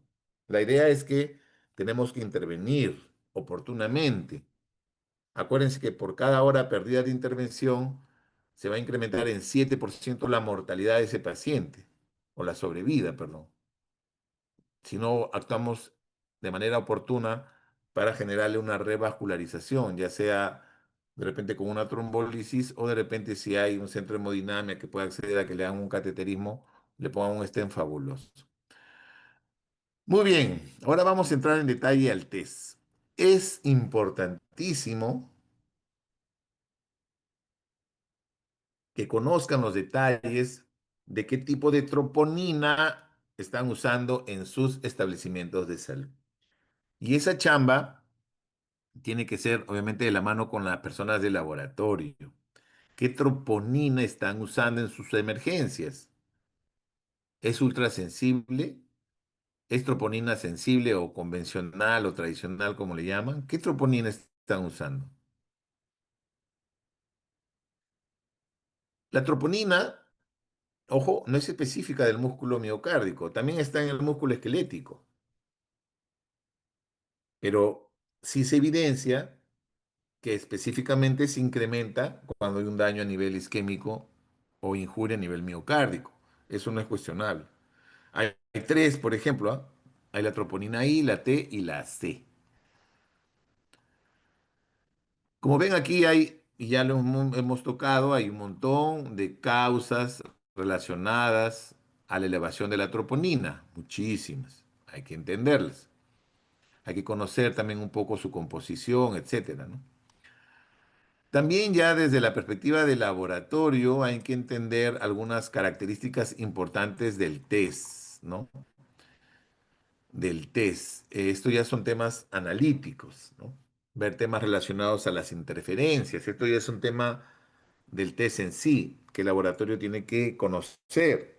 Acuérdense que pueden haber muchas variables que puedan generar algún tipo de problemas al momento de interpretar una troponina. No es frecuente, pero pueden existir.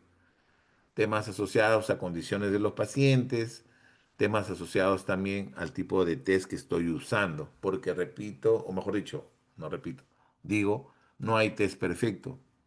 Hay muchas industrias que que venden troponina ultrasensible. Todas tienen alguna característica. Ninguna es perfecta. Entonces hay que interpretar adecuadamente en un contexto real la troponina. Las pruebas de laboratorio son de ayuda, van a permitir que el médico tome mejores decisiones, pero el médico tiene al paciente, tiene para hacerle el examen físico, tiene para preguntarle su historia clínica, tiene de repente para hacer interconsultas a otras especialidades, tiene de repente para hacer otros procedimientos diagnósticos como imágenes. No es solo la prueba de laboratorio que toma las decisiones. Entonces hay que interpretar en todo su contexto a un paciente en estas condiciones. El laboratorio tiene que entender temas relacionados a sus temas analíticos y temas relacionados a su preanalítico. Hay desafíos en general. En realidad los laboratorios deberían hacer estudios, y esto está recomendado por diferentes guías mundiales, para hacer el cálculo del percentil 99, es decir, ¿cuál es ese valor que dice que es normal o es patológico? ¿Cuál es ese valor? ¿Cómo se calcula ese valor? ¿Mm? ¿Cómo lo hacemos? ¿O agarramos simplemente lo que nos dice el proveedor y establecemos un corte? Es un tema interesante para evaluarlo. Pero en líneas generales, ya desde la perspectiva analítica, hay temas relacionados a material de control, temas relacionados al coeficiente de variación, interferencias, etcétera. Más de laboratorio. Acá, por ejemplo, en una publicación ya del 2021, algunos test de troponina ultrasensible aprobados por la FDA y algunas características en relación a unos parámetros específicos, ¿no? Coeficiente de variación, su límite de detección, etcétera. Falsos positivos o falsos negativos asociados a la troponina, dependiendo del método, probablemente hay que evaluarlo, siempre hay que conocerlo. Y vamos a comenzar a entender un poco más al respecto. Cuando hablamos de troponinas, digamos, hasta el año 2000, desde que existió, digamos, la fabricación de las troponinas, ayudaron mucho para el diagnóstico de síndrome coronario. Ayudaron mucho. Pero el rango de positividad necesitaba valores más altos de troponina. Es decir, esta curva, como ven, es de un paciente que tiene un incremento de la troponina. Pero si hablamos de los test antiguos o de las troponinas sensibles o troponinas tradicionales o convencionales, pues necesitamos un mayor tiempo, quizás de horas de evolución, para poder decir que este paciente tiene infarto. Es decir, primero, mayor concentración de la troponina y lo otro es que mayores tiempos. Por lo tanto, si lo hacemos al inicio con esta troponina, probablemente salga negativo. Tenemos que esperar un tiempo. Hoy en día las guías recomiendan entre 6 a 8 horas, si es con una troponina tradicional. Pero imagínense ese corazón cómo estará. Y la idea de elaborar las troponinas ultrasensibles es justo comenzar a bajar este límite de detección para poder nosotros diagnosticar a pacientes de manera más precoz su infarto. Y es así que con el tiempo los valores fueron cambiando, ¿no? Y a partir del 2007, que aparecen, digamos, una troponina ultrasensible, bajan el punto de corte. Y vamos a ver eso de repente un poco más adelante. El valor. ¿Por qué digo esto? Porque miren, los ensayos tradicionales o convencionales, como dicen acá, o lo que sería las troponinas sensibles, la mayoría de ellas se expresan en microgramos por litro. Pero hoy en día, estos valores de microgramos por litro, la mayoría de guías, cuando hablan de troponina ultra sensible, deben expresarse en nanogramos por litro. Yo los invito a que vean sus resultados de troponina, en qué unidades están reportadas. Y debería ser en nanogramos por litro. Se multiplicó por 1000. Y si antes, con estas troponinas, detectamos a partir de aquí un valor de positividad de patología, ahora este color rojo ha descendido, permitiendo detectar pacientes a partir de un percentil 99. Acá probablemente patológicos y acá sí normales. Pero miren cómo ha bajado. De tal manera que hoy en día la troponina ultrasensible me detecta en menor tiempo, en menores concentraciones, la posibilidad de una isquemia a través de la necrosis del miocardio. Y esta es la imagen que tiene que quedarse en nuestras mentes, este gráfico.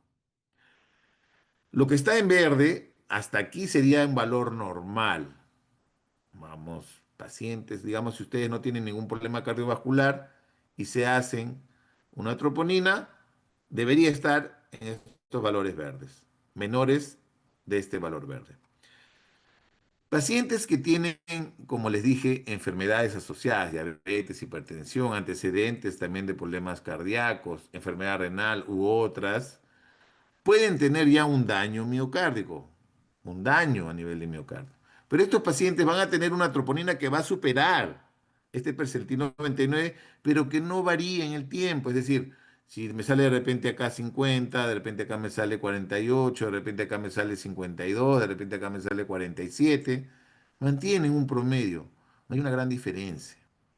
Pero cuando abordamos infarto, es un paciente que va a tener una diferencia. Si, por ejemplo, le medimos aquí al inicio y le hacemos un control, va a haber una diferencia importante en el valor, que puede ser una diferencia positiva. O de repente, si está en la meseta cuando le controlamos, porque hubo un mayor tiempo de evolución, y le hacemos después, va a haber una diferencia negativa, también será una diferencia importante porque va a caer. Por eso es que esta curva, ojo que esta meseta puede durar horas, es del clásico paciente infartado, es el que estamos hablando, el que tiene isquemia, este de aquí. Una muestra, como dice, muy temprana puede ser inclusive negativa. Si vamos monitorizando, se va a hacer positiva. Una muestra temprana, una muestra tardía, una muestra muy tardía, ya quizás está bajando la meseta. Y esto es lo que tenemos que tener en cuenta. ¿Por qué? Porque esta diferencia, que en este caso sería una diferencia positiva, por ejemplo, acá 15 y acá 50, no, por ejemplo, vamos a decir, perdón, acá 100 y acá 1000 más 900 ha subido, es diferencia positiva, eso es lo que se conoce como delta. Delta. Cuando vean las guías, van a encontrar el nombre de delta. Y si, por ejemplo, el paciente está en la cúspide y con el tiempo le hago un control, probablemente si estaba acá en 1000 y acá tiene, no sé, pues 700 menos 300, también será un delta negativo. Pero estamos hablando de pacientes que tienen valores altos de troponina. Es decir, tiene un infarto. Ojo que cuando el paciente llega a la emergencia, inmediatamente si hay una sospecha de infarto, le van a hacer un electrocardiograma. Y definitivamente, si el paciente está con sintomatología, le van a intervenir y le pedirán la prueba de troponina que se correlacionará con el infarto.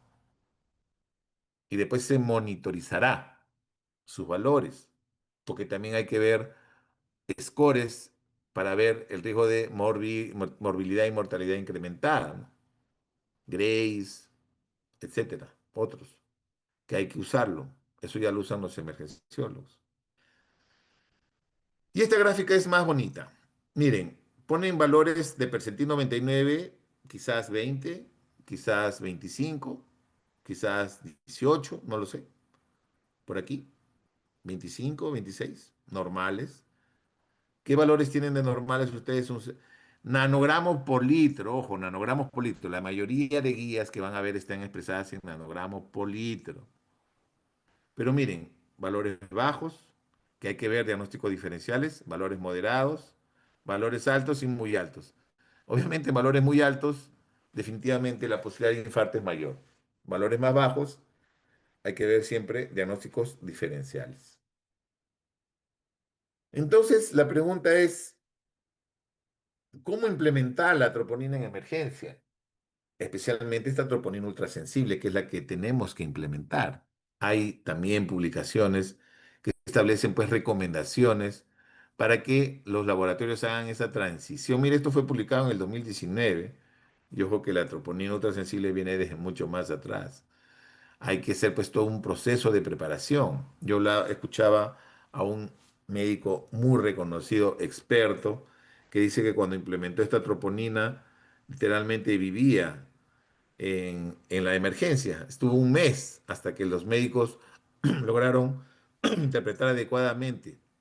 O sea, el médico de laboratorio convivió con los emergenciólogos un mes para que entendieran el uso adecuado de esta troponina. ¿Mm? Entonces, es una responsabilidad del laboratorio hacer esta etapa de enseñar cómo se va a tener que interpretar. También hay responsabilidades de los médicos de emergencia, ¿no? ¿Cómo se va a hacer? Y de ahí ya viene la interpretación, porque al final, en base a estos criterios con la troponina y clínicos, yo voy a tener que decidir qué pacientes se quedan en la emergencia, qué pacientes van a estar de repente en una conducta expectante, o a qué pacientes yo tranquilamente les puedo dar de alta sin problema, en base obviamente a criterios. Las guías hoy en día recomiendan revaluaciones, hacer siempre 2 tomas de troponina. Y miren, ¿cuánto tiempo tenemos para intervenir? Un paciente que ingresa, nuestras emergencias tienen la capacidad para hacer procesos de intervenciones para revascularizar los infartos o trombolizamos. Tenemos muchos centros hemodinámicos donde haya cardiólogos para que nos hagan este tipo de intervenciones en el país. Este paciente, por ejemplo, que les hablé, acá le pongo tiempo de llegar a la ambulancia a domicilio 1 hora, en 30 minutos llega al hospital, en 30 minutos ya le hacemos la ecocardio. ¿Cuánto ya va? Acá ya va 2 horas. Resultados salen en 1 hora más, 3 horas. En 3 horas, ¿cómo estará su corazón? Imaginemos el mismo caso. ¿Y qué pasaba si de repente este paciente en la ambulancia le hacían una troponina? De repente una troponina de cabecera, con otra metodología, ¿no? Ultrasensible, en una ambulancia medicalizada. ¿Cómo es el flujo de procesos de troponina en las emergencias? Bueno, este es un tema ya más de laboratorio. Toman plasma, toman suero, priorizan esta prueba sobre otras. ¿Cómo lo manejan? En líneas generales, las guías, este de 2023, igual la del 2025 que ha salido la de infarto, hablan pues ya y repiten y reiteran el tema que la troponina pues es la protagonista dentro de las pruebas, ¿no? No hablan de otro biomarcador, no hablan de otro biomarcador. Excepcionalmente por ahí todavía alguna guía recomiendan el CPKMB por reinfartos, pero muy excepcional. En líneas generales, las intervenciones ACS, por ejemplo, el electrocardiograma normal, el contexto clínico y la estabilidad del paciente como primer foco.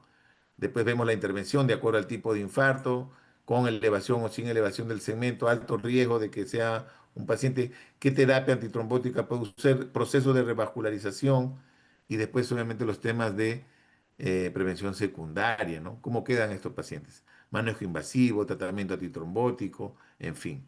Y como ven acá en la evaluación, clásicamente el espectro de pacientes, el clásico que llega pues con un problema muy marcado de elevación, va a tener pues los niveles de troponina ultra sensible, ponen ultra sensible aquí, ¿no? Muy elevado.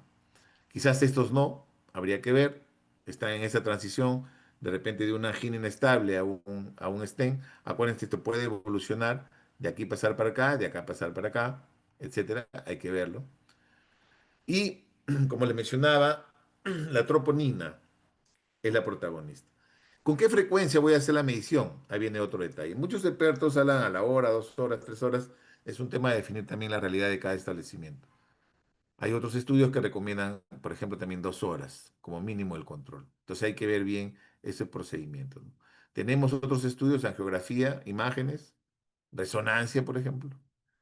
Y acá en esta guía también hay algunas recomendaciones específicas, le ponen herramientas diagnósticas de los biomarcadores para el tema de la troponina.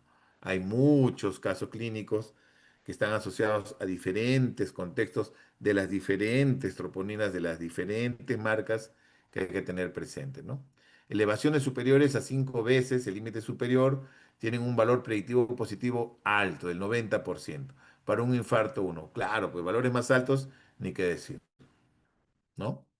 Elevaciones superiores 3 veces, con un límite superior, el valor predictivo disminuye, obviamente. Y bueno, acá también esta es del 2000, bueno, esta vamos a pasarla. Este es lo clásico, digamos, ¿no? Pacientes que claramente expresan un infarto, pues van a tener el incremento de la troponina, ¿no? Bien marcado, valores, hacemos el control y vemos el manejo. Infarto de miocardio, electrocardiograma, examen físico, factores de riesgo, cuadro clínico y troponina, ¿no? Para definir quién queda en observación o quién se puede ir. Y acá entra el detalle, lo que le menciono, el delta. Ojo, que este triangulito, que es el delta, este triangulito que va a ser la diferencia que vamos a medir después de tomar una prueba, es específica para cada metodología. Ustedes ven acá diferentes marcas y les dice el delta, ¿no? En el tiempo inclusive. Entonces, esta tabla, esta herramienta, tiene que dárselos el proveedor y la emergencia debería tenerlo pegado ahí en las áreas que evalúan el tema. El delta del ascenso, descenso de la troponina es crucial para diferenciar la isquemia aguda, ¿no? De repente de un daño miocárdico agudo, que es diferente, que puede estar asociado a insuficiencia o miocarditis, pero nosotros queremos ver la isquemia, el infarto clásico.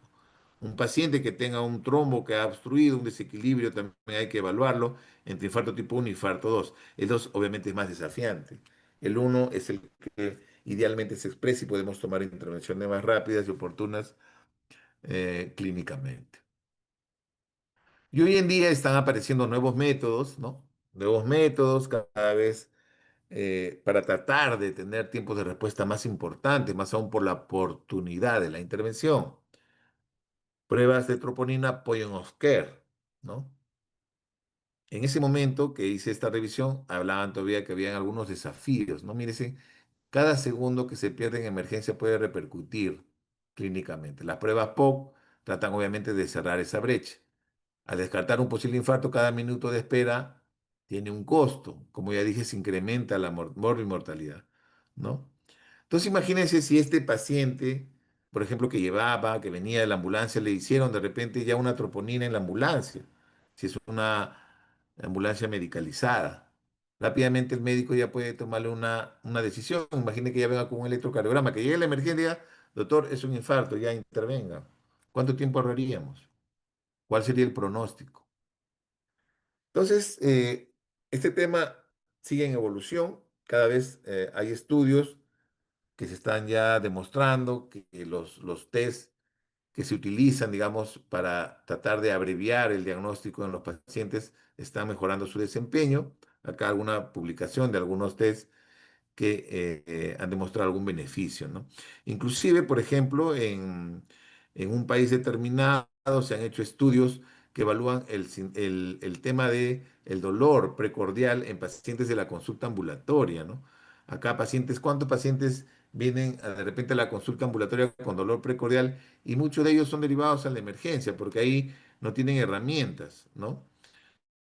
Los mandan. Y muchos de ellos, entre 10 al 20, puede ser que tengan un problema, pero cerca de 90, 80 no tienen nada y han consumido tiempo y recursos. En este estudio, que sigue en desarrollo, evalúan y probablemente calculan un impacto económico en una reducción de 31 millones de euros anuales si se implementara solamente en la consulta una troponina de este tipo para discriminar pacientes que efectivamente tienen un problema o no. Por ejemplo, 1.580 euros costaría atenderlo en la emergencia versus 33 euros si le hacemos la prueba en este cálculo que hace. Como ya le mencioné, hay que discriminar el tema de injuria cardíaca. Hay muchos pacientes que puedan tener esta injuria, pero que no van a tener un delta, ¿ya? Ya entendemos ahora, no van a tener un delta que realmente demuestre que el paciente tiene un infarto, ¿no? Hay múltiples condiciones que generan una elevación de la troponina. Hay muchos estudios que se están haciendo en diferentes tipos de pacientes. Por ejemplo, acá, lesión cardiovascular no isquémica, que abordan el tema del incremento de troponina, pacientes con insuficiencia cardíaca aguda y crónica, pacientes también con enfermedad renal, etcétera. Otros aspectos, troponina cardíaca y función cognitiva, troponina en pacientes atletas o en atletas sanos, en pacientes con cardiopatía hipertrófica, pacientes trasplantados, miocarditis por vacunación, etcétera, etcétera, etcétera. Otros escenarios donde se está abordando el tema de la troponina. Acá un instante, voy a volver a compartir, perdón, un minutito. Eh, no sé si quiero compartir, pero quisiera que se escuche un sonido. No sé si me pueden ayudar, Katy. Sí, quizás la organización puede ayudar a que se pueda escuchar ese Sí, sonido, por favor. hay una opción para compartir con sonido. No sé si me la pueden liberar. Lo que pasa es que hay un video al final. O bueno, ya no lo podría pasar. Pero ya no importa, lo dejamos así. Yo voy a pasarlo. No hay problema. Para concluir este tema, tenemos que entender pues la importancia del diagnóstico oportuno, ¿no? Ya hemos entendido los desafíos que existen de la troponina. Hay muchísimos. Pero ustedes tienen que conocer qué troponina están usando para el diagnóstico de infarto en sus hospitales. El laboratorio tiene que facilitarles esa información. Decidir oportunamente qué paciente merece una intervención es crucial para el futuro, ¿no? Hay que ver bien, hay que discriminar ese paciente. ¿Tiene realmente un infarto tipo uno, tipo 2? ¿Es injuria o es isquemia? ¿Cuánto ayudaría a tener de repente este tipo de herramientas diagnósticas en esta etapa prehospitalaria para acortar los tiempos? ¿Cuántas vidas se salvarían si actuáramos de repente con menores tiempos? Este paciente probablemente tendría un mejor pronóstico si de repente se le haría una prueba dentro de su ambulancia para que en la emergencia tome decisiones más rápidas. ¿Los procesos serán oportunos para este tipo de pacientes en sus laboratorios? En fin. Eh, Quería decirles que el año pasado, en el mes de noviembre, hice el lanzamiento de mi segundo libro. Y probablemente no van a escuchar el video, no se puede compartir con sonido, pero igual acá les dejo el video de este book trailer. Se llama book trailer. Y el libro se llama Las enfermedades cardiovasculares, ¿no? Doctor, me indican que usted puede compartir con sonido. Usted tiene que compartir con A ver. sonido. Sí, es lo que intenté antes, pero no se puede. Ah, ok.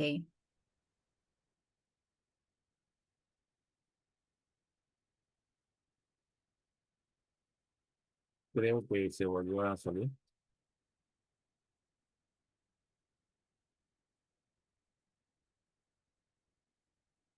Bueno, igual los interesados de repente a adquirir un ejemplar me pueden buscar, no es difícil encontrarme y con gusto podemos ver el tema para darles un ejemplar. Muy bien, eso es todo lo que he querido traerles el día de hoy para ustedes. Ha sido un honor estar el día de hoy en estas dos conferencias, en esta maratón académica de dos conferencias. Y bueno, pueden seguirme en mis redes sociales, pueden suscribirse a mis diferentes canales. Ha sido un gusto estar con ustedes hasta este momento. Gracias por estar hasta este instante. Son 209 personas que están en esta presentación, así es que quedo para sus Ujú. preguntas. Sí, precisamente, gracias, doctor Figueroa, por su importante exposición. Vamos a dar unos 3 a 4 minutos para que puedan los participantes ingresar sus preguntas en el icono de preguntas y respuestas y regresamos de inmediato. En breve regresamos. Gracias.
Bien, doctor Figueroa, tenemos algunas preguntas para usted.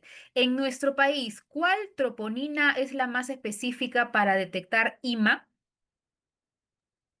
Bueno, como les comenté, la troponina ultrasensible es la que se debe de utilizar. No es por un tema de país, en realidad es la troponina que se debe de usar, ultrasensible, a nivel ya mundial.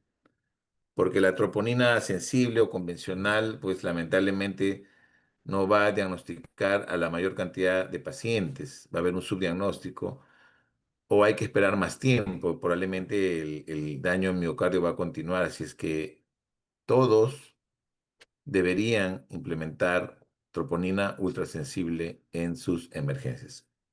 Ujú. ¿Cómo evalúo la presencia de troponina ultrasensible basal y elevada en una población asintomática de muy alto RCB? En realidad la troponina no es un biomarcador que se utilice para ver un riesgo cardiovascular. La mayoría de calculadoras de riesgo cardiovascular no incluyen a la troponina como un biomarcador en las calculadoras de riesgo. Hay otras pruebas, por ejemplo el PCR ultrasensible. Otras utilizan, por ejemplo, el ácido homocisteínico. Otros utilizan, por ejemplo, otros biomarcadores que son parte del perfil lipídico, colesterol total, la relación colesterol total HDL, eh, pero no he visto troponina como un biomarcador que se incluya para evaluar el riesgo cardiovascular en calculadoras de riesgo. Inclusive en la calculadora de riesgo cardiorrenal metabólica, que ya existe también en la Asociación Americana, que no está relacionado a raza, es la única que no está relacionado a ancestría. Tiene otros biomarcadores, como por ejemplo el coeficiente albúmina creatinuria, tiene la hemoglobina glicada, como una de Reynolds, por ejemplo, que es muy usada para mujeres diabéticas, en fin. Pero la troponina no está dentro de eso, ¿no? Ahora, si queremos evaluar injuria cardíaca, sí es válido hacer troponina, ¿no? Pero es parte, por ejemplo, de un estadio 3 como una aterosclerosis subclínica, sí es viable. Y hay muchos estudios que se van a usar. Pero el foco principal de este biomarcador es el infarto, a donde tenemos que usarlo. Bien, muchas gracias. ¿Se ha podido establecer el CB en la troponina POC y hay diferencia con la que se hace en el laboratorio? La troponina del laboratorio central, idealmente las guías dicen que tiene que tener un coeficiente de variación menos del 10%. Hace algunos años había más desafíos por el tema de implementar pruebas POC de troponina de manera no central, es decir, en la cabecera del paciente. Hoy en día sí hay instrumentos de algunas empresas que tienen un coeficiente de variación muy similar al laboratorio central. Y ese es el desafío principal, ¿no?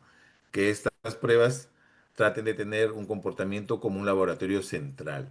Y ahí es crucial que los profesionales de laboratorio sean quien den la asesoría para que se implementen estas pruebas en el entorno sanitario, ya sea en la consulta, ya sea en la emergencia. Los profesionales de laboratorio tienen que asumir ese rol. Ujú. Bien, la última pregunta. ¿Podría solicitarse troponina ultrasensible en un paciente de 86 años con 3 bypass que acude a consultorio asintomático y solo refiere cansancio al caminar y agotamiento muscular en miembros inferiores? ¿Que puede solicitarlo? Claro que sí, pero la idea es que sea en pacientes que hay sospecha de isquemia.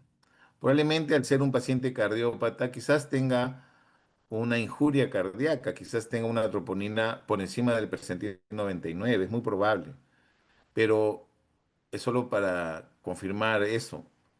En realidad, el mejor uso que se le puede dar a la troponina ultrasensible es para diagnosticar infarto en la emergencia. Ok, muchísimas gracias, doctor. Esas fueron las preguntas para usted y así hemos llegado al final de la sexta sesión de nuestro curso de actualización de medicina enfocada a la clínica y diagnóstico a través del laboratorio clínico. Queremos agradecer profundamente a nuestro ponente, el doctor Luis Figueroa Montes, por compartir su valioso conocimiento y, por supuesto, un agradecimiento muy especial a ustedes, estimados participantes. Recuerden que por el chat estamos dejando el enlace para que puedan completar una encuesta de satisfacción. Les recordamos también que a través del WhatsApp grupal le vamos a enviar el enlace de la próxima sesión. Que tengan una excelente noche y nos reencontramos el próximo martes 25 de noviembre. Buenas noches. Gracias.